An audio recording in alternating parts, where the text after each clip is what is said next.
Muy estimados amigos de Caminemos Juntos, les damos la bienvenida y que tengan muy buenos días. Aquí estamos abriendo el programa Caminemos Juntos, el espacio de CAF, un camino de desenvolvimiento espiritual. Hoy estamos un poquito más reducido el grupo, Félix, Manuel, quien les habla José, y en los controles siempre fijo, Roberto Molina.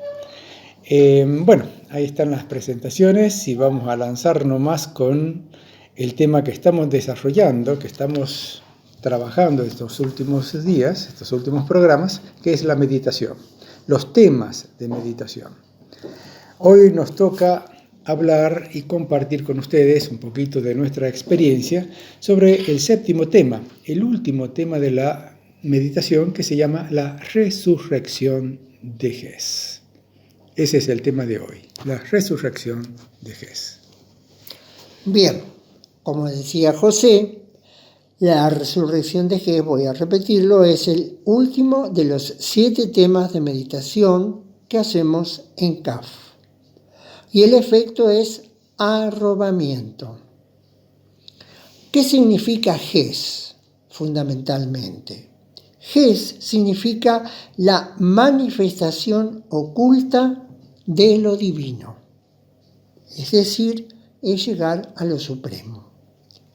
El tema nos orienta más allá de lo percibido por los sentidos. Es decir, es un modo fundamental. En realidad eso es así en todas las meditaciones, pero en esta en particular es ir a través de la meditación de lo desconocido a lo desconocido. Todo es desconocido. Nos induce a sumergirnos en el eterno presente, que es realmente la única realidad que tenemos al alcance de la mano. En la meditación discursiva, en la invocación, es la búsqueda interior y silenciosa. Son pocas palabras. Esta meditación requiere fundamentalmente pocas palabras y simplemente presencia. Aquí estoy. Sí, yo creo que es una meditación casi que no se puede describir con palabras, ¿no? Vamos a tratar de expresar una experiencia. Ya habíamos hablado en el programa anterior del velo de Ageia, una meditación iluminativa donde el alma también está ante lo divino, percibe la presencia divina de lo sobrenatural y por supuesto está muy muy cerquita de ella o de él, de Dios, de lo eterno. Pero la resurrección de Jesús, yo tengo la idea que es ya un paso más, donde el alma puede como identificarse, unirse interiormente a eso divino, a esa divinidad, a ese cosmos, a eso eterno e infinito. Entonces, cuando se quiere avanzar en esa meditación, como se dijo, de lo desconocido a lo desconocido, no se puede mucho explicar con palabras. Sin embargo, yo podría decir que es intentar que nuestra conciencia, nuestra mente, se identifique con la conciencia cósmica, con la conciencia eterna o con lo trascendente que nosotros podamos concebir. Esa identificación quiere decir que yo soy el universo, yo soy la naturaleza, yo soy el que está dentro de mí y me mueve a vivir, a expandir la conciencia, a desenvolverme, a ver ese plan divino que hay en todo el cosmos. Bueno, esa meditación donde uno intenta identificarse con lo divino, es con un efecto arrobamiento, porque lo eterno y el presente, lo infinito y lo inexplicable está todo junto. Hablamos de desenvolvimiento porque es todo gradual, es un trabajo permanente y que no termina durante la vida. esta meditación nos lleva a la unión con lo divino. Sin embargo, hay unos cuantos peros. Esta unión con lo divino no es la unión de fulano de tal con Dios, con la Divina Madre, con Jesús, como nosotros queramos llamarle.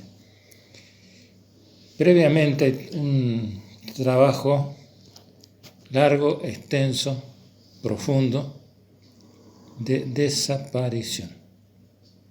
Es decir, buenamente ha dicho, digamos, sin pretender tener la justa, la precisa, el yo tiene que desaparecer. Este yo que tanto defiendo, este yo que se molesta, este yo que se ofende, este yo que quiere cosas, o este yo que anhela lo sublime, lo divino, anhela la unión, todo eso está bien, está dentro de lo que es el ser humano.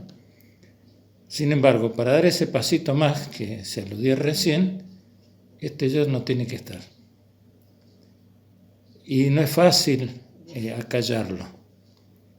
No es fácil detener nuestra mente, nuestros pensamientos, nuestras sensaciones, nuestras búsquedas, nuestras necesidades. Somos seres complejos. Entonces, todo un trabajo interior que es gradual.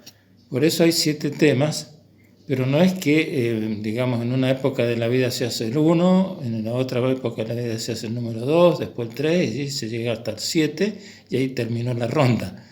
En realidad estamos constantemente paseando, valga la expresión, por todos los temas, en los distintos momentos de nuestra vida, en las distintas etapas, en las distintas necesidades interiores que tenemos, y es como una gran espiral que va ascendiendo permanentemente.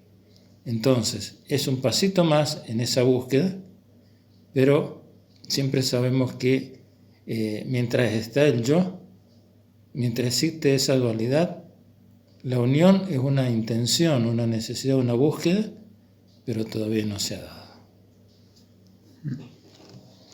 Sí. Habíamos dicho que en la meditación discursiva, por ejemplo, en la invocación, es fundamentalmente la búsqueda del silencio y de la desaparición, como decía Félix.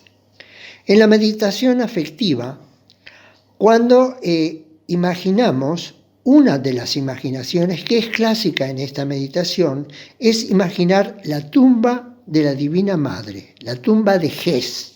Jes, habíamos dicho, es la expresión de la Divina Madre o de lo oculto de la Divina Madre. En el cuadro imaginativo. En el cuadro imaginativo. Y una forma de verla es una piedra negra que no tiene otro significado, otro valor, digamos, que ser algo estático, abstracto, inmóvil, ¿no es cierto? Y que de alguna manera en la simbología arcaica simboliza el mundo material y la estabilidad. No tiene otra imagen ni otro significado detrás de ella. En el cuadro, el espacio es el infinito. Otros cuadros es el espacio infinito. Es, por ejemplo, la dilución del ser en ese espacio infinito. Es ver una luz y transformarse en un punto de esa luz. Sí, ¿no? Hay realmente algo casi inexplicable en todo esto.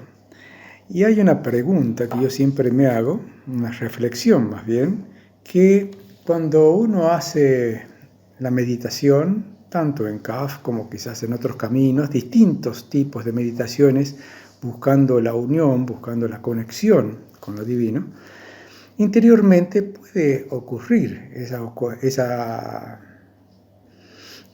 conexión. En algunos caminos le llaman el satori, o un arrobamiento, o maha samadhi, o el samadhi. Entonces son estados realmente espectaculares, podríamos decirle de algún modo, o de silencio y de desaparición interior. Y acá donde viene la pregunta. En lo exterior, nuestra vida mundana, nuestra vida cotidiana, puede reflejar otra cosa. Entonces, la unión con lo divino, me parece, que por un lado la podemos trabajar interiormente y por otro lado tenemos que ver cómo es que nos manejamos en esa conexión con lo divino en nuestra vida exterior. Porque en nuestra vida exterior hay diferencias de criterios con otras personas, hay diferencias entre los países, sabemos ahora lo que hay que resolver conflictos, a veces bélicos y a veces difíciles, distintas posiciones sociales en la sociedad. Entonces, ¿cómo es la unión divina cuando en la realidad cotidiana vemos tanta disparidad de criterios o tantos enfrentamientos incluso? Bueno, quizás el trabajo interior nos lleve después a ampliar nuestra conciencia en la vida cotidiana para que podamos incluir un poco más, comprender a los otros seres humanos y así seguir en el camino de desenvolvimiento, tratando de aceptar, de asumir la diversidad de criterios, de ideas, de posiciones, de formas de vivir que hay en toda la humanidad. En resumen, podemos... Hola Miguel, ¿cómo le va? Bienvenido. Llegué. A ver. Bueno, en realidad se puede resumir esa búsqueda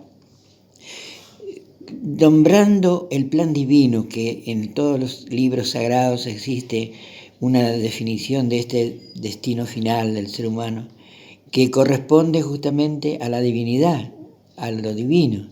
Es el plan divino de Dios para con nosotros y para con la humanidad.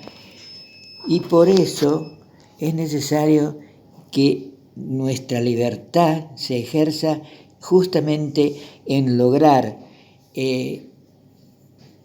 con mucha premura, con mucha rapidez, unirse al plan divino, no rechazarlo ni ignorarlo, sino que unirse a ese plan divino que nuestra alma está destinada.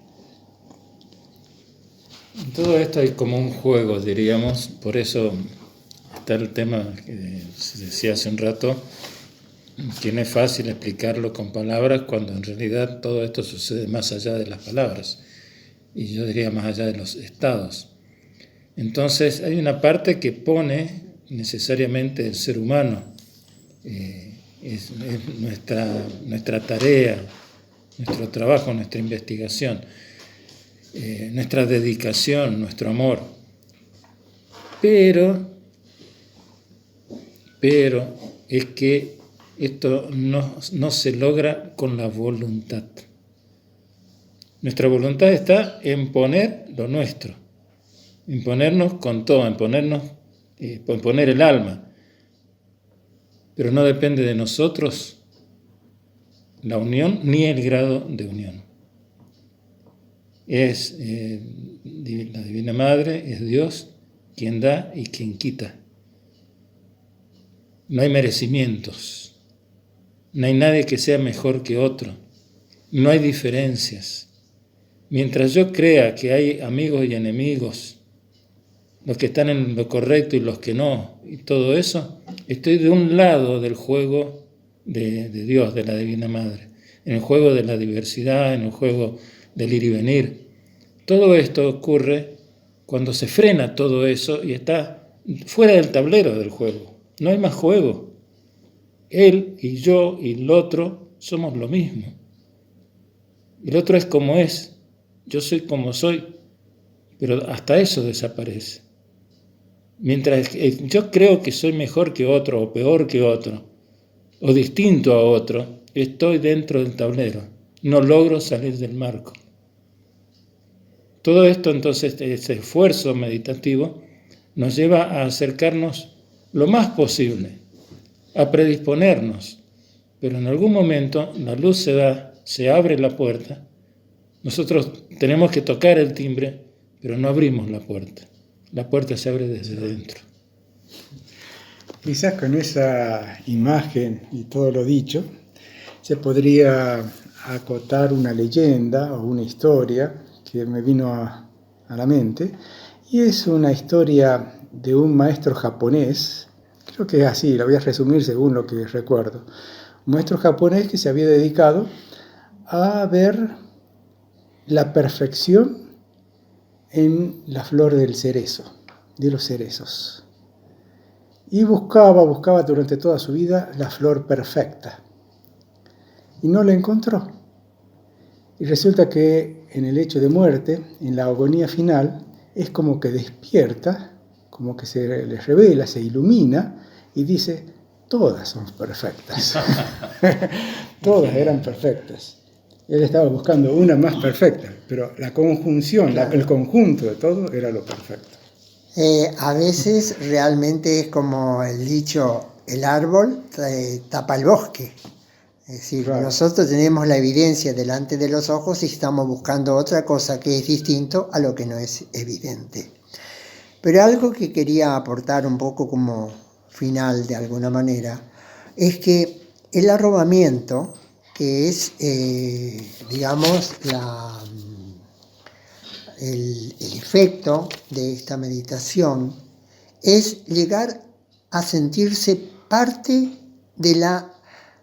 del universo, parte de la energía universal, que es, de alguna manera decir, parte de lo divino, parte de Dios, parte de lo que ustedes o de que cada uno cree como lo más supremo en su vida, parte de la naturaleza o como quieran llamarle. La meditación de la resurrección de Jes en simbología es o significa el alcance realmente de la realización. Bueno, no sé si hay mucho más para agregar. Hemos hecho pinceladas nada más así. Y no sé, ¿va a decir algo más? Bueno, si era de despedidas, sí, yo creo que hay algunas veces que hemos hablado de este tema. Algunos han compartido un cuadro que a ellos les ha servido y que es, digamos, la contemplación de una semilla. La semilla encierra todo un potencial.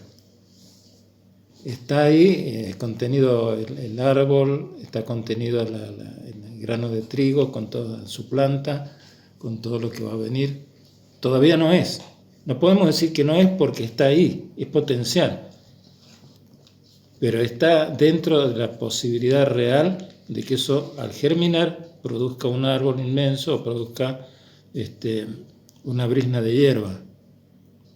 Entonces, dentro de nuestro corazón está ese potencial, desconocido aún para nosotros. Solamente sabemos que está, que es, pero no se ha despertado.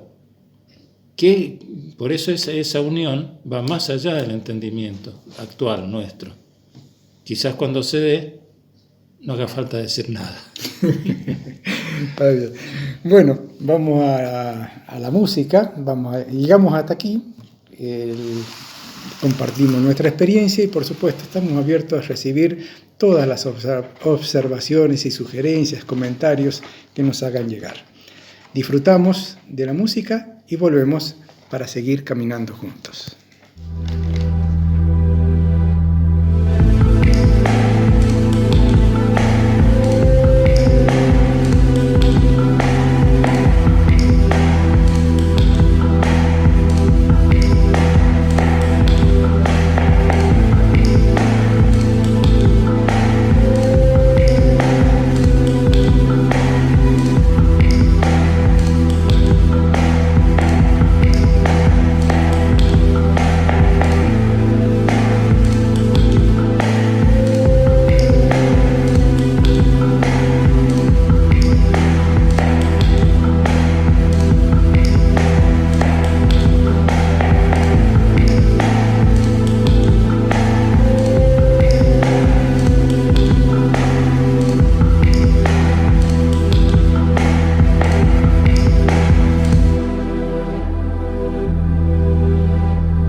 escuchado, ha salido hace poco tiempo, hace pocos días, y se titula New Age Dreams, Sueños y Matices.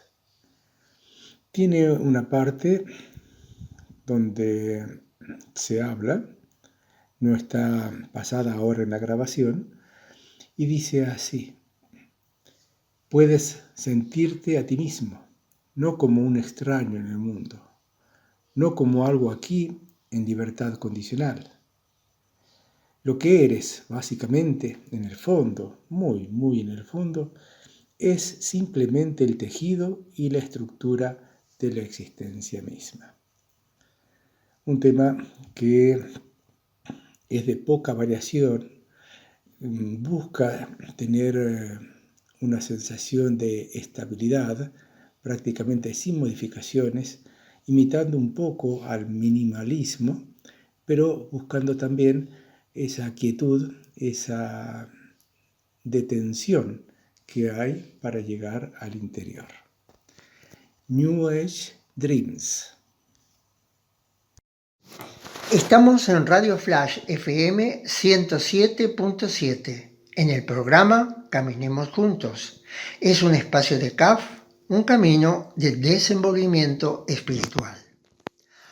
Pueden escuchar en vivo a través de internet, poner en la barra de direcciones Flash Caminemos Juntos y hacer clic en donde dice en vivo. Para escuchar por YouTube, poner CAF Caminemos Juntos y hacer clic en la solapa de videos. El sitio web de CAF para tener contacto con el camino es www.caf.org. CAF se escribe C con mayúscula y el resto con minúscula. .org, naturalmente con minúscula. Los invitamos a hacernos llegar sus sugerencias y comentarios. Contáctenos al correo electrónico infocaf@gmail.com o a los WhatsApp 3546 538 109 o 538 112. Vuelvo a repetir los números de WhatsApp: 538 109 538 112. Gracias. Este es el programa Caminemos Juntos, un espacio de CAF, un camino de desenvolvimiento espiritual. Y aquí viene la entrevista. Tenemos en pantalla, en una videollamada, tenemos el honor de presentar a María Elena Gracia. Es miembro de CAF, miembro de una comunidad de CAF. Ha estado en distintas comunidades. Ahora en este momento está en la comunidad de Macul, en Santiago, Chile. Ella es oriunda de Mendoza, pero bueno, de hace muchos años está allí en Santiago de Chile. Bueno, buenos días María Elena, ¿cómo le va? Un gusto tenerla acá. Y hay un detalle muy importante que hay que destacar. Ella estuvo en contacto con Don Santiago.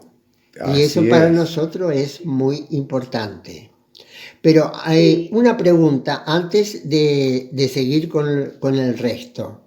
¿Cómo empezó en usted sus inquietudes espirituales?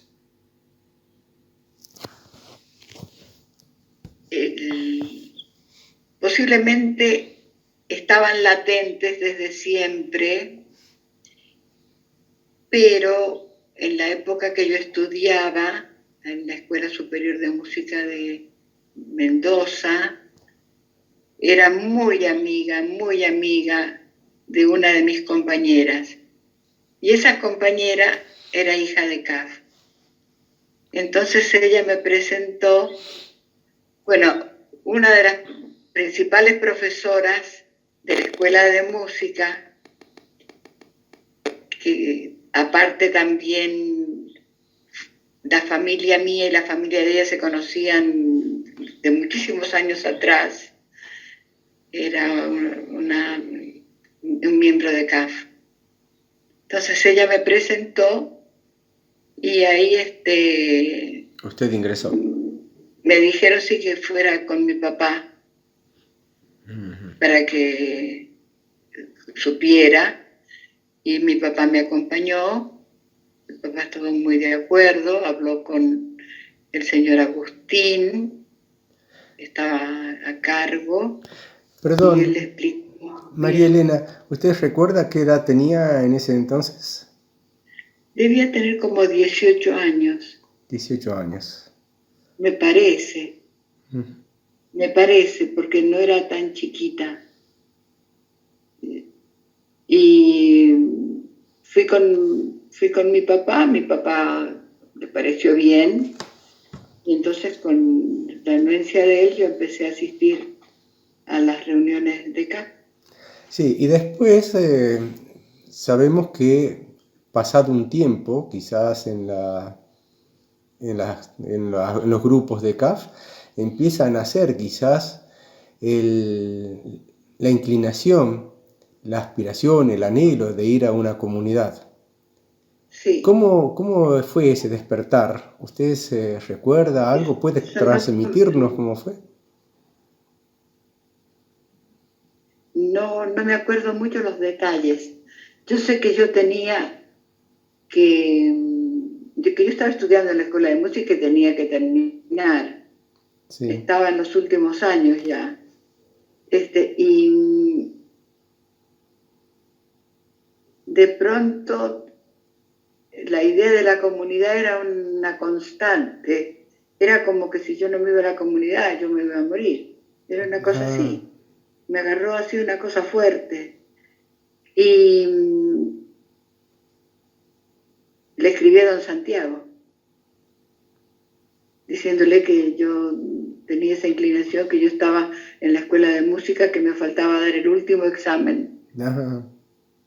Yo me apuré a dar todas las materias, miren, sin saberlo, ¿no? En la escuela de música se daban un título universitario, pero no es que uno hiciera el secundario completo. Uno hacía las materias complementarias que tenían relación con la carrera. En aquella época, no sé, ahora no tengo idea cómo puede ser la carrera. Uh-huh. Y entonces yo me apuré, yo me acuerdo que en los veranos yo estudiaba y en marzo rendía libre varias materias adelantadas del año que iba a cursar, para no atrasarme en el examen de piano. Claro, qué bien. ¿Entiende? Entonces, al final, lo único que hice tomándome 3 años de tiempo, fueron los 2 últimos años de piano, porque era muy pesado. Más difíciles, claro. El examen de piano era muy exigente. Cosa muy seria, muy seria. Y terminé justo ahí al finalizar el año 57. Y el 58 fue cuando me fui a la comunidad. Ahí lo el tenía. 30 o 31 de diciembre, porque me acuerdo que era sobre el año nuevo, que eran el examen, debe haber sido el 30 de diciembre. O sea, terminó la carrera de música, de pianista, y ahí nomás. El último examen de piano. Y decidió ir con a la comunidad. Público, que eran públicos los exámenes en esa época. Entonces todo no estaba en un salón, todas las puertas abiertas y la gente por ahí. Y uno aguantándose el susto que tenía. Pero lo terminé bien. Sí, qué bien. Hay una cosita allí que quizás sorprenda a mucha gente, porque quizás muchos las han vivido, y es que una persona que elige dejar la vida en la sociedad e ir a una comunidad a vivir, no siempre tiene todo el apoyo de los amigos, la familia, los conocidos. ¿Cómo fue en su caso? En mi caso yo tuve un solo y único apoyo, que lo sigo teniendo hasta hoy. ¿Sí? Fue mi hermana. Su hermana. Mi hermana es 4 años y medio, 5 años menor que yo. Sí. Ella siempre estuvo de mi lado. Siempre comprendió lo que a mí en el movimiento que yo estaba, en movimiento interior me refiero, sí, ¿no? Sí. Que yo estaba, y siempre me apoyó. Un detalle, cuando finalmente yo me fui a la comunidad, ella se tomó el trabajo de mucha ropa que yo había dejado, que ya no la iba a usar, no la necesitaba en la comunidad, usarla para que mi mamá sobre todo, se diera cuenta que yo no iba a volver. Pero ella se tomó sobre sí esa responsabilidad de usar mi ropa para que vieran que eso era una cosa que ya no venía a usarla usted de nuevo. Que yo no iba a volver a usar esa ropa. Está bien. Eso hizo la Olguita. Eso quiere decir que ella veía en su decisión algo muy firme y muy contundente. Sí, y que ella aprobaba y compartía. Además, sí. Sí. Ella me dio siempre todo su apoyo. Fue para mí algo impresionante, mi hermana. Hasta hoy seguimos muy unidos. Qué lindo eso, qué bien. Sigamos un poquito adelante, María Elena. Entra a la comunidad, ingresa a la comunidad. ¿Hay altibajos en esos primeros días, en esos primeros años? O sea, momentos de vacíos y momentos de esplendor, ¿o cómo habré lo vivió? tenido algún momento de vacío, pero hasta tal punto que no me lo acuerdo. Yo me acuerdo que llegué a la comunidad y llegué al cielo. Ahí me esperaba la señorita Dora a la entrada, en la puerta. En Embalse. Estábamos en Embalse. El seminario era yo, la señorita Dora era la directora, en la casita de los pinos. ¿La ubican? Sí. La casita de los pinos. Ahí en esa casita, y estaba la señorita Malca, que ya falleció ella. La señorita Malca era teóricamente mi compañera, pero ella ya hacía un tiempo que estaba, y ella estaba a cargo del internado de nenas, que en ese se había iniciado el internado con el colegio. Entonces yo la veía solamente un ratito los asuetos. O sea, eran 2 seminaristas, la directora del seminario, la señorita Dora, eran 3 en total y nada más. Éramos 3, pero de las cuales estábamos juntas solo 2. Claro. Porque la señorita Malca tenía esa ocupación misión exterior que le llevaba prácticamente todo. Venía 1 hora los días de asueto. Sí. Dormía con las nenas. Claro, del colegio. No sé si conoce la casa de las columnas de Embalse, sí, que hay un dormitorio grande y uno chiquito. Sí. En el chiquito dormía ella y las nenas dormían en el grande. Ah, bien. ¿Y después fueron sumándose las seminaristas a medida que pasaba el tiempo? No me acuerdo haber tenido compañeras de seminario, de las que sí que perseveraron. Yo ya creo que estaba en el 2.º año. John Clark. John Clark. Sí. Ella llegó después. Sí, llegó más de 1 año después. Creo que yo ya era la mitad. Y ella había pasado la primera etapa. Qué lindo. María Elena, ahora, su relación con don Santiago, ¿cómo se fue dando a través del tiempo? Perdón, podríamos hacer una aclaración para los oyentes que no sepan que don Santiago es el fundador de CAF y que él falleció en el año 62, pero que llegó a conocer aquí María Elena unos cuantos años. Díganos su impresión de esa figura para nosotros tan querida, la de don Santiago. Sí, yo a don Santiago lo conocí en Mendoza, antes de irme a la comunidad. Antes. Antes.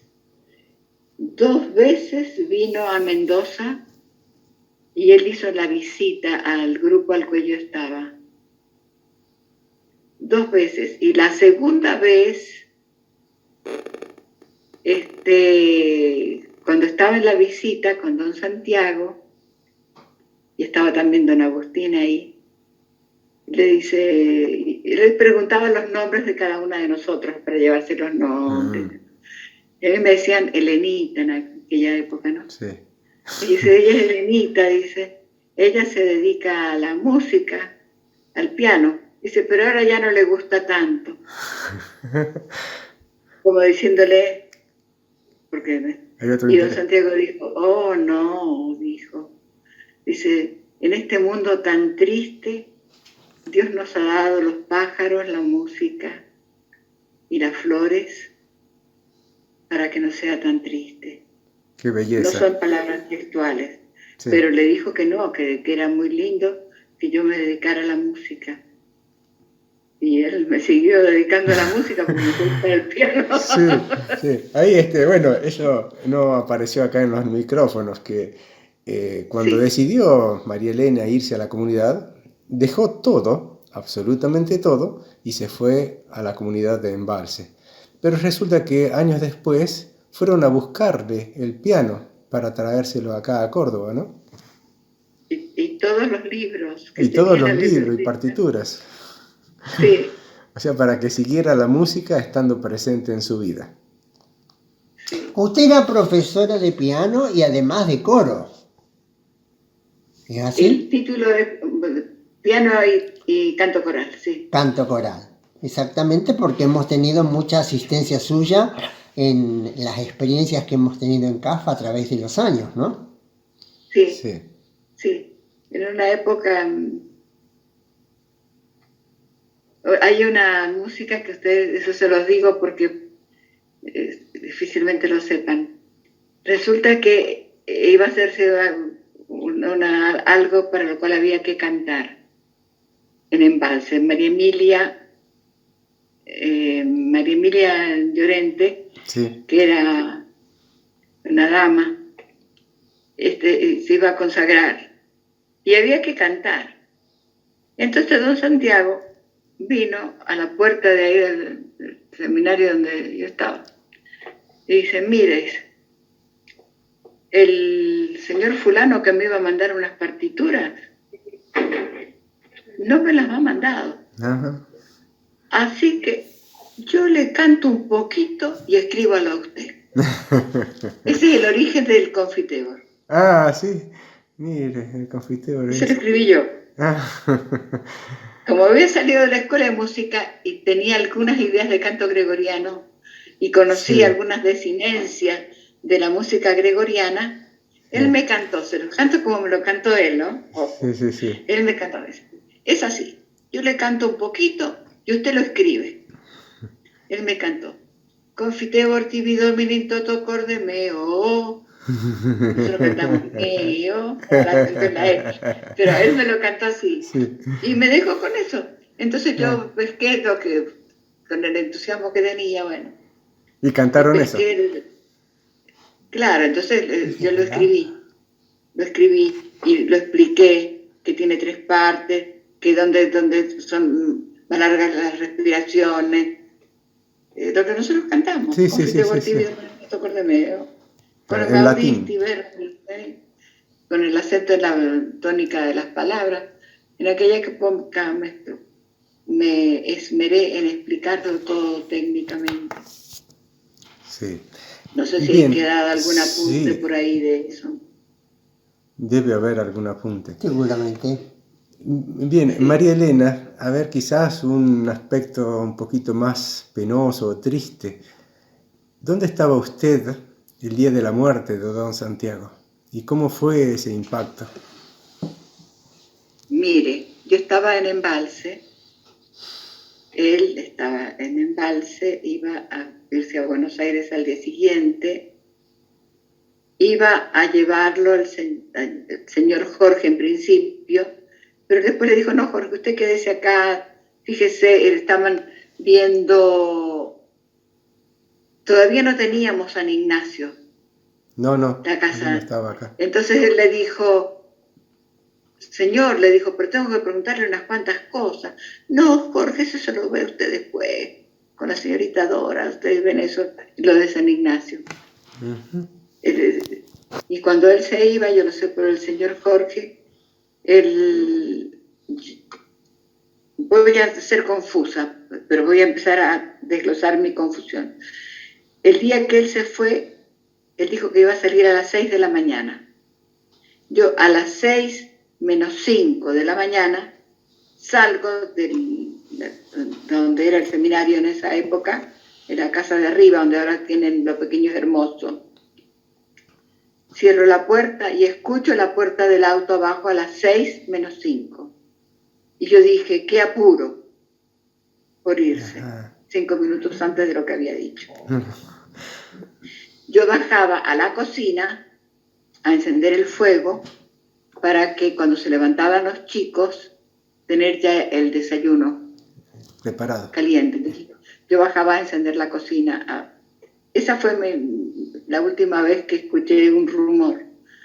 Y ahí el auto se fue. Y ese día era un día tremendamente frío. Sí.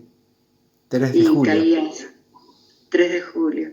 Caía cellisca, que no es nieve, es como ese granito. Aguanieve. El aguanieve. Aguanieve.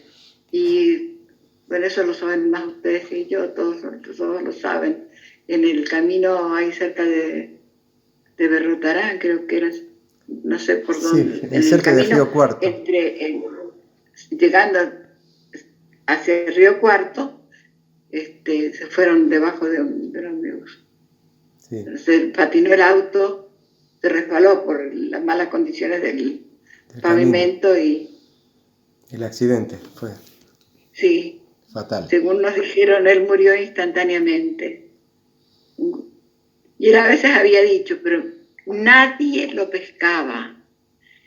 Él muchas veces nos anunció su muerte, pero ninguno de nosotros lo agarraba. Se daba ninguno. Cuenta. Para uno era imposible.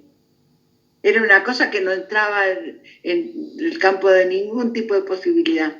Por lo tanto, él vino ahí el día antes de irse al lavadero, y yo ese día era sábado, y estaba, ahí tenía libre de los chicos, y le teníamos para hacer tiempo personal, hacer nuestras cosas, estar en el lavadero, y él decía, ¿saben lo que soñé? ¿Saben lo que soñé? Yo estaba en un lugar donde había, así en el medio había un féretro. Y yo me asomaba para ver quién estaba dentro del féretro. Eso decía él, ¿no? Sí. Y nos miraba a nosotros. Y nosotros, estúpidas todas. Lo que decía, ¿no? Y dice, porque me llamaba la atención que se escapaba el borde de una capa. El féretro.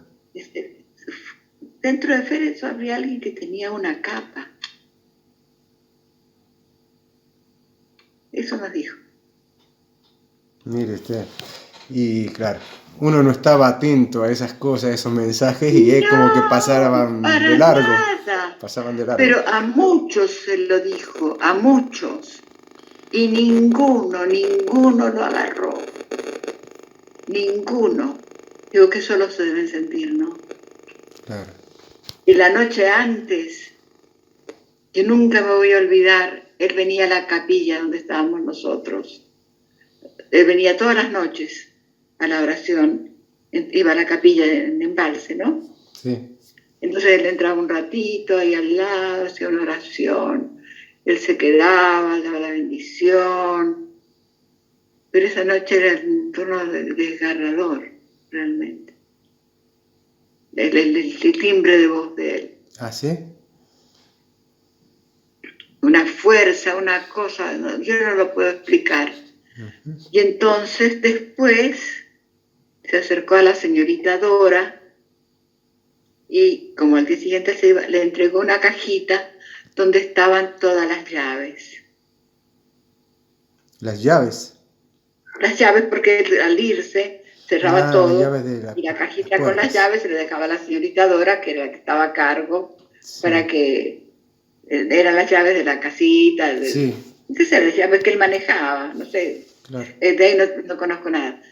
Pero lo que nos contó la señorita Dora, que encima de todas las llaves estaba puesta, si bien visiblemente puesta, la llave de la bóveda. Ah, del cementerio. mire, como otra señal más. Claro, él quiso hacer una bóveda en La Plata y otra en Embalse, porque sabe que no sabía dónde le iba a tocar. Le tocó más cerca de Embalse. Mire usted. Pero eso de la llave, eso sí se los puedo decir de primera mano, porque la señorita Dora fue la que La que lo vio. lo vio. Sí, así fue. Bueno, María Elena, ha sido un paseo que nos dio y una serie de vivencias que nos transmitió en todos estos minutos que hemos compartido. Así que yo le estoy muy, muy agradecido. Es un honor para mí, como dije al principio. Para nosotros. Para nosotros, bueno, hablo por mí, Y pero para bueno. mí también. Para mí nosotros. Para nosotros. también. Y bueno, un gusto que tenga toda esa experiencia, esa vivencia que nos haya transmitido y que bueno, que siga siempre transmitiéndola a toda la sociedad. Muchas gracias. De todos modos, queda pendiente un tema que nos interesa mucho que nos comente sobre la oración, porque eso nos quedó picando desde la última vez que la escuchamos. Así que vamos a tener una próxima entrevista, con su permiso. Bueno. Está invitada. Está invitada. Bueno, Bueno. terminamos redondeando la entrevista, volviéndola a presentar. María Elena Gracia está en Macul, Santiago de Chile, es oriunda de Mendoza, miembro de CAF, de comunidades de CAF, ingresó aquí en Embalse, pero estuvo en varios lugares, en San Antonio, La Plata, Macul, Chile, en Cochabamba, Bolivia, y bueno, se ve que hay mucha trayectoria en su vida. Muchas gracias, María Elena. Hasta pronto. Bueno, Hasta pronto. gracias a ustedes. Gracias.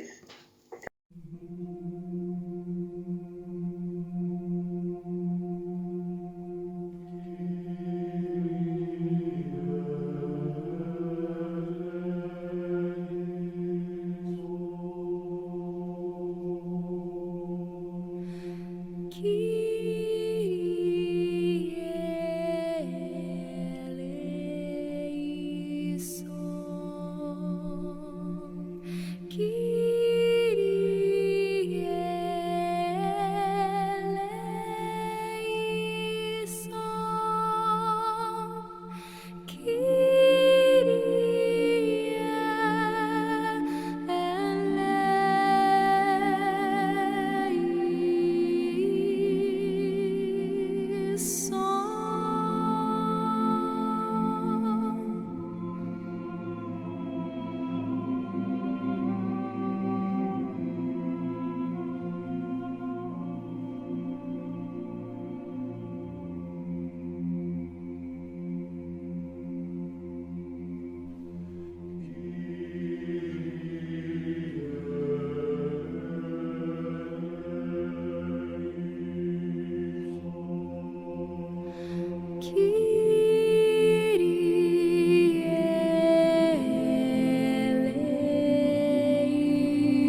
La composición corresponde a un autor, a un músico ruso, que ha concebido una obra de mucha suavidad, de mucha tranquilidad, de mucha profundidad, usando algunas disonancias, pero preparándolas de tal manera que no se sientan como agresivas. Kyrie eleison para mezzosoprano y coro masculino. Vuelos CAF, conciencia de radio. Está totalmente renovado, solo se puede ver por internet y en vivo se puede chatear durante el programa con ellos. Todos los miércoles de 21 a 22 horas por radio streaming. Para escuchar www.lapropuestaradio.com, todo con minúscula. En YouTube, La Propuesta Radio Streaming, vuelos CAF, conciencia de radio. El equipo está totalmente renovado, nuevos temas, nuevas imágenes, nuevos personajes que integran el equipo. Vale la pena escucharlo. Los reportajes son súper interesantes. Bueno, continuamos con el tercer bloque de Caminemos Juntos. Y en esta parte queremos hablar de algo que ya hemos hablado de alguna manera sobre este tema, pero lo hemos hablado más desde el punto de vista espiritual. Ahora queremos tratar en especial sobre un artículo muy particular que es también sobre el mismo tema, pero ya visto desde un punto de vista científico. Y este tema es la muerte. Una médica y su equipo quieren cambiar la visión de la muerte en el siglo XXI. No tienen tiempo. Ya tienen tiempo, seguro. Una prodigiosa revista científica de Lancet crea una comisión para analizar el valor de lo que ellos llaman el valor de la muerte. Y la BBC le hace una entrevista a la autora o a la principal generadora de esto, Libby Salnow, sobre el primer informe de este grupo. Y ella dice algo así: hay algo mal en lidiar con la muerte, y dijo que tenemos que cambiarlo. El título del primer trabajo es Traer la muerte de nuevo a la vida. El morir en el siglo XX es llevar el sentido de la muerte y desglosar la paradoja que ésta significa. Siglo XXI me parece. Perdón, 21. Muchas personas reciben tratamientos excesivos e inútiles en hospitales, lejos de la familia, de la sociedad, por un lado, y por el otro lado, ahí está la paradoja, un gran significativo número de personas no tienen acceso ni a los medicamentos y ni siquiera al alivio del dolor. A mí me pareció muy interesante leer este artículo, porque muestra un panorama bastante amplio de lo que es la muerte, no solamente a nivel científico. Ellos hablan de la forma en que se toma la muerte, cómo se trata a los moribundos, en distintos lugares del mundo, en tradiciones orientales como en la India, tradiciones occidentales en Europa o en América, aún en el África, como cada cultura, cada sociedad tiene tradiciones conscientes o inconscientes de cómo tomamos la muerte de los seres queridos o los seres allegados. También analiza cómo se ha vivido la muerte, cómo ha impactado este tema durante la pandemia. Y bueno, hay muchas cosas para poder tratar. Entre esas, por ejemplo, dice este artículo, la comisión que estudió de científicos que presidió esta señora Libby, como dijimos, Libby o Libby Salnow. ¿Cómo se escribe? ¿Se podría deletrear? Salnow. L-I-B-B larga y latina. Libby. Libby y apellido Salnow. S-A-L-L-N-O-W. Gracias. Bueno, es como un proceso que tiene muchos planos, muchos aspectos, no solamente el que va viviendo o el que va experimentando, el que padece la agonía, sino también todo su entorno. Y además, después lo que pasa es la asunción también del entorno después de la muerte de ese ser querido. Sí, nosotros creo que todos llegados a cierta edad hemos tenido contacto con circunstancias, con personas, con seres queridos que han fallecido o han estado muy cerca o han sufrido grandes dolores. Y hemos asistido, mejor dicho, hemos sido testigos de las más diversas actitudes y de las más diversas, elementos que va teniendo la medicina a lo largo del tiempo. Pero hay una base que creo que es común y que también de alguna manera me parece que lo destaca o lo hace notar este artículo, y es que subyace el miedo a la muerte. Subyace la idea de preservar la vida a toda costa. Cuando nosotros vemos que nosotros mismos como personas admiramos, por ejemplo, a héroes de la independencia que ofrendaron su vida para salvar una ciudad. Y ahí no era salvar la vida a toda costa, era salvar la ciudad. Y se ofrendaron y murieron como 1000 y un montón de cosas. Entonces la visión que tenemos de la muerte varía según el contexto, según la situación. Y cuando nos toca de cerca, muy de cerca, a través de un ser querido, entonces cambian todas nuestras dimensiones. Ya no son 1000 muertes todas apiladas ahí en una batalla, sino es la muerte de una persona, de esa persona que yo amo, de esa persona que yo quisiera lo mejor para ella. Y para mí viene una cantidad de autocuestionamientos. ¿Yo quiero lo mejor para ella o quiero no sufrir yo, quedarme con la conciencia tranquila de que hice todo lo que estaba a mi alcance para salvarlo? ¿O realmente lo que quiero es lo mejor para esa persona? Entonces, hay una cantidad de elementos de los cuales nosotros podemos llegar a ver si estamos más o menos atentos y que se repiten en distintas personas de distintas características y demás que hacen al leitmotiv o digamos al denominador común de la persona que está cerca de la muerte. Así es, a ver. Bien, ¿de dónde viene esta preocupación? Libby es especialista en cuidados paliativos.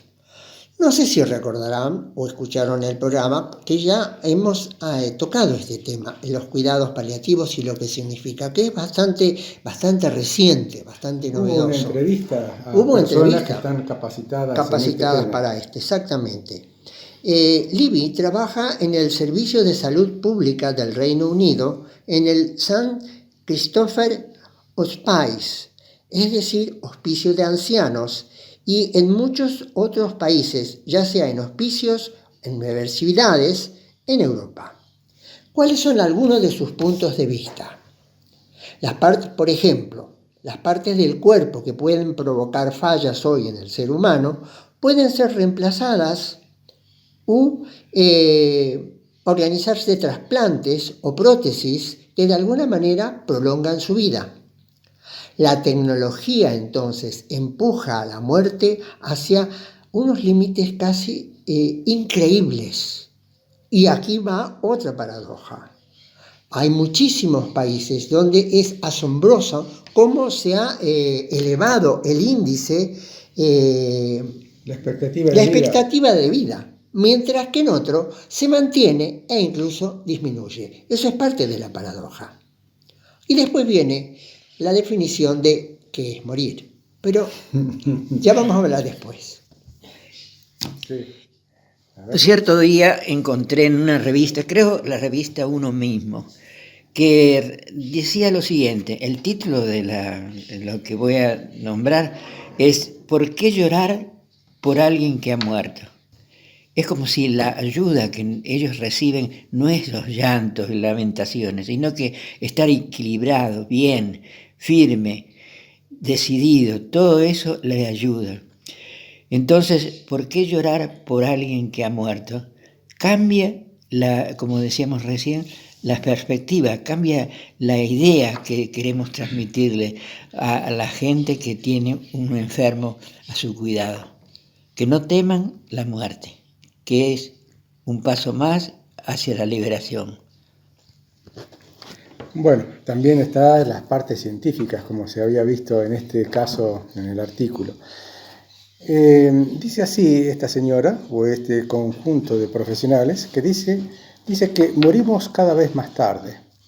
Eso es lo que se decía recién, la expectativa de vida va aumentando casi en la mayoría de la sociedad, lo cual es genial. Es un logro de la medicina y de la salud pública. Pero eso también significa que puede ser mucho mayor cuando veas morir a la primera persona más cercana a ti. Claro, antes quizás naturalmente éramos más chicos, más pequeños, cuando ya veíamos morir los abuelos, los padres o gente mayor que habríamos conocido. Que morían en la cama de su casa. Y morían en la cama de su casa, era como que la muerte estaba ya mucho más cercana de lo que es hoy. Bueno, este es el planteo de esta comisión. Y entonces puede ser muy aterrador y en general no se sabe cuáles son las señales y cómo ofrecer apoyo en este momento final. Porque estamos como distanciados, muestra así, de acompañar a los moribundos. Cómo hacer allí, cómo formar, cómo estar al lado, cómo presentar la situación. Porque como es inexorable la muerte para nosotros, es inevitable, en algún momento va a ocurrir, ¿no tenemos acaso un modo de proceder para que quien está enfrentando a la muerte pueda asumir con toda plenitud ese estado? Y cómo vamos a ver nosotros cuando nos toque a nosotros, porque es todo uno. También. Es decir, la concepción que uno tiene acerca de la muerte y del morir, de alguna manera es un espejo. Lo que nosotros aplicamos a los demás es cómo nos vemos a nosotros mismos, o cómo nos veríamos, o cómo nos gustaría vernos en ese momento, qué nos gustaría que ocurriese. Yo me acuerdo que hace muchísimos años, en una conversación así trivial, con una persona de poca instrucción, se me ocurrió preguntarle en aquel entonces cómo le gustaría morir. Y un poco, más que naturalmente, ni siquiera se asustó ni nada, simplemente me dijo, redepente. Es decir, o sea, de repente, ¿no es cierto? Sin mucha vuelta. Quizás habría que ver científicamente hablando qué es lo mejor, pero a veces nos ha tocado seres queridos que se han acostado una noche y el otro día ya no están, está su cuerpo vacío, han fallecido. O a veces ser testigos de una larga agonía. Entonces uno saca sus conclusiones desde la propia ignorancia, porque una cosa es ser médico, quizás haber hecho alguna que otra lectura, y otra cosa es no saber nada, como se decía recién. Alejarse de la casa, ser testigos de una muerte, de una persona anciana, que es normal. Como no sabemos en qué pensamos, llevarlo al hospital, ahí se va a solucionar todo. Ahora, ¿eso soluciona todo o simplemente prolongamos nuestra ignorancia? Quizás sea parte de nuestro deber humano ir tomando conciencia, ir instruyéndonos en la medida de lo posible, qué hacer con alguien que se va acercando a la hora de la muerte. Hay que asustarse, tirarse de los pelos, llorar, tratar de que viva, aunque esté sufriendo una barbaridad. Uno se hace un montón de planteos, sobre todo cuando ha sido una vida larga, que ha cumplido su cometido, que ya hizo todo lo que tenía que hacer, que ya cumplió y que no quiere seguir porque está cansado, está agotado su cuerpo, su mente, todo. Entonces, cuando uno lo ve desde la propia normalidad, entre comillas, veo un aspecto. Pero, ¿qué pasa si hacemos un cuadro imaginativo y nos intentamos poner dentro del cuero de esa persona? ¿Qué quisiéramos que ocurra? Dejemos el interrogante para la reflexión, mientras nosotros también reflexionamos y escuchamos un poquito de música. Retornamos enseguida.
Hemos escuchado una composición de Wolfgang Amadeus Mozart, el compositor de Salzburgo, compositor clásico de Salzburgo.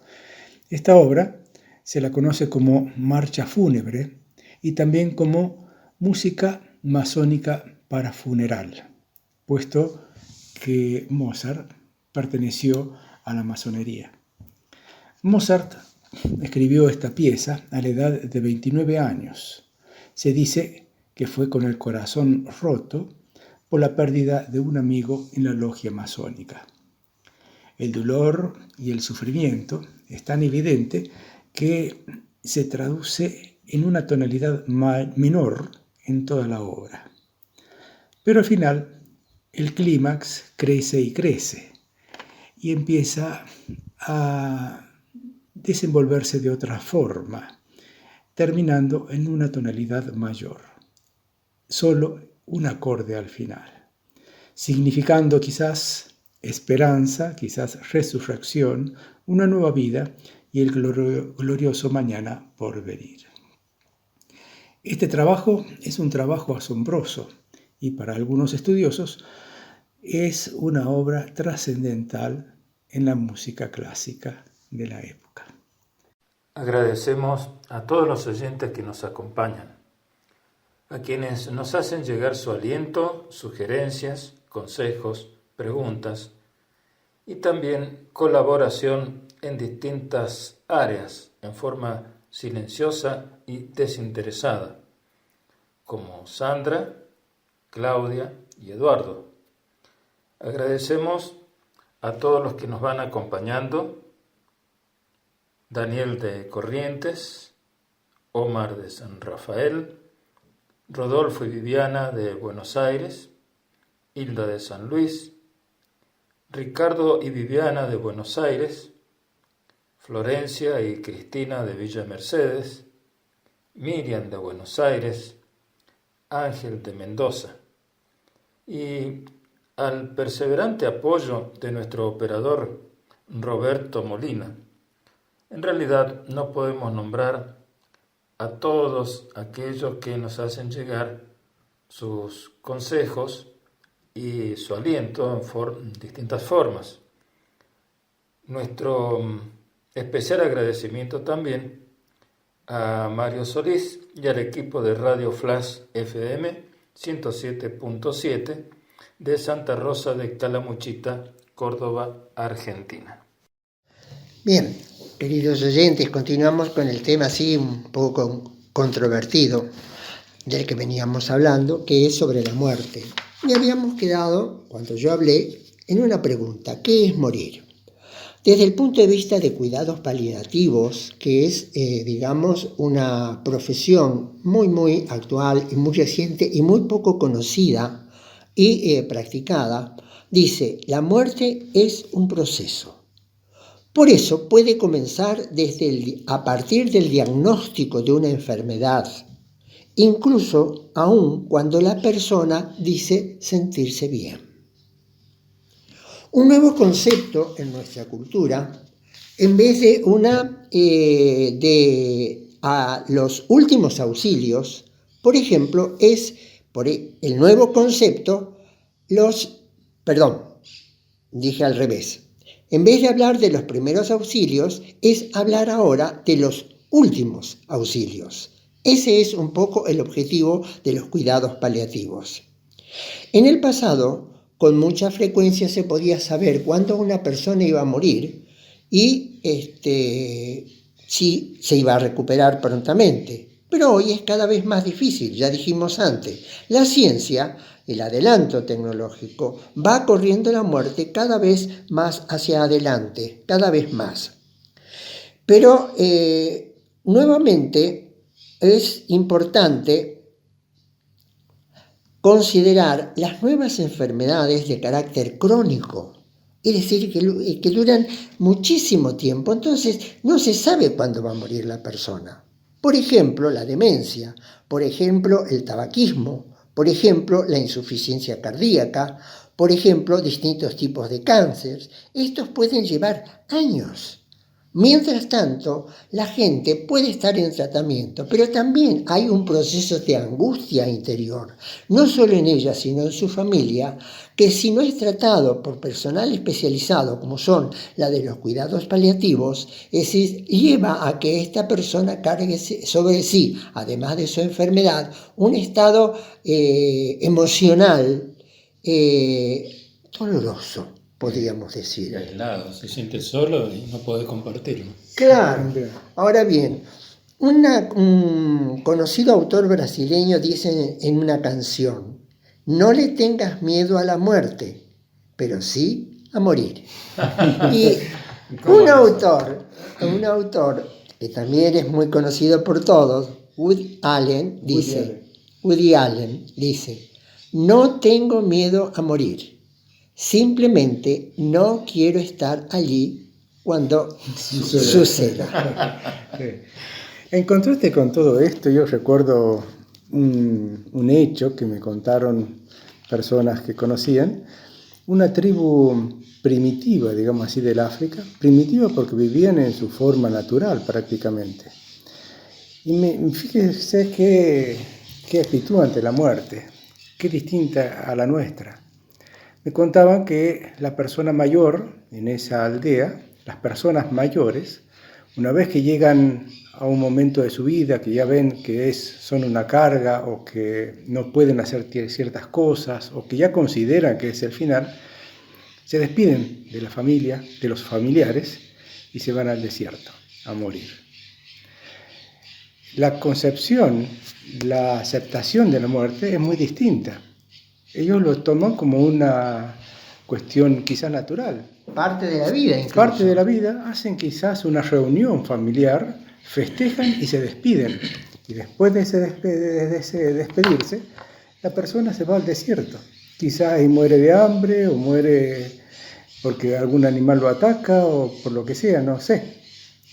Hoy no sería eso posible acá en nuestra sociedad, pero simplemente lo presento como algo que me llamó la atención en la forma en que podía tomarse la muerte en forma natural. ¿Algo más? Estamos en lo último. En el contexto actual la gente muere cada vez más tarde. Y para tener en cuenta, hay patrones que indican cuándo llega el fin de una persona. En nuestro caso podemos decirlo personalmente, ya la persona o un compañero decía, yo quiero morir, yo ya he terminado todo lo que tengo que hacer en esta vida.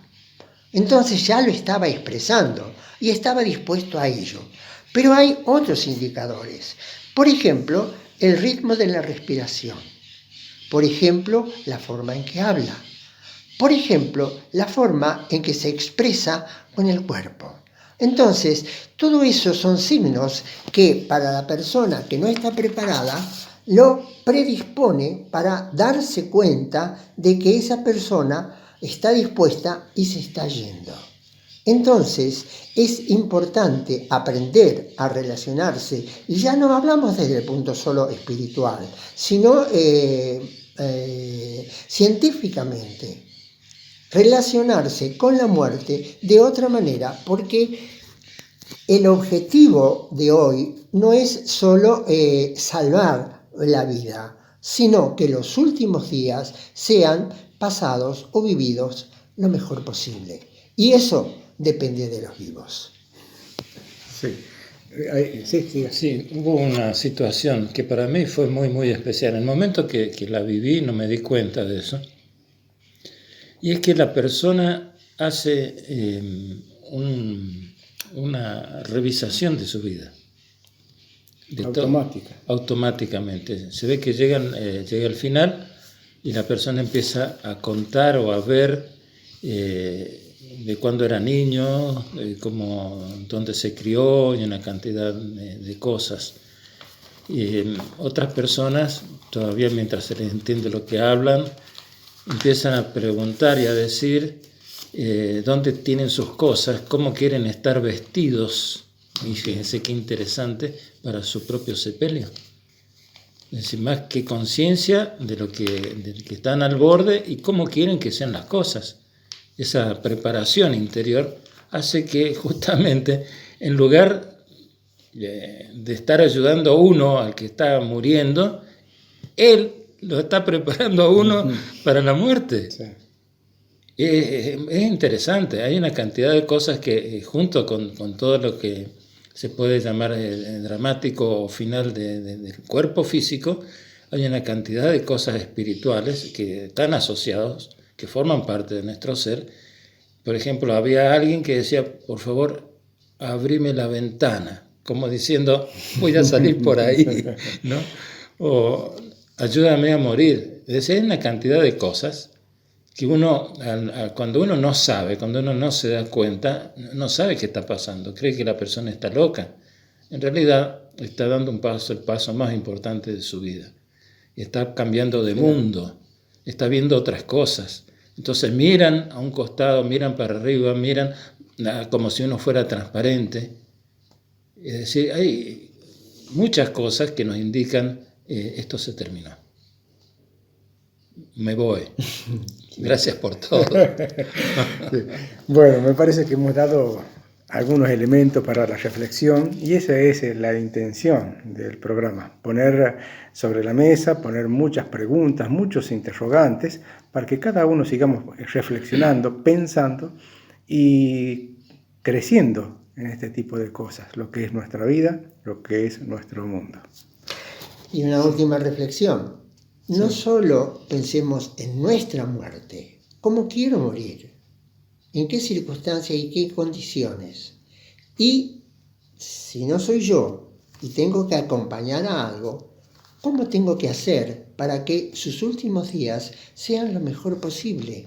Y estar atento y percibir que realmente él ya se está despidiendo y darle lo mejor del mundo. Y no sentirse mal por decir, no le he dicho lo que he querido decir, no le he pedido perdón por lo que he hecho mal por él. No sentirse culpable, sino simplemente poner sobre la mesa todo aquello que de alguna manera fue alguna vez una mala relación o lo que sea, para que la despedida sea lo mejor posible y él o ella pueda irse en paz. Bueno, llegamos hasta acá, encaminemos juntos, los invitamos nuevamente para el próximo programa, aquí en Radio Flash, a partir de las 9 horas. El domingo que viene, a partir de las 9 horas. Muchas gracias por acompañarnos.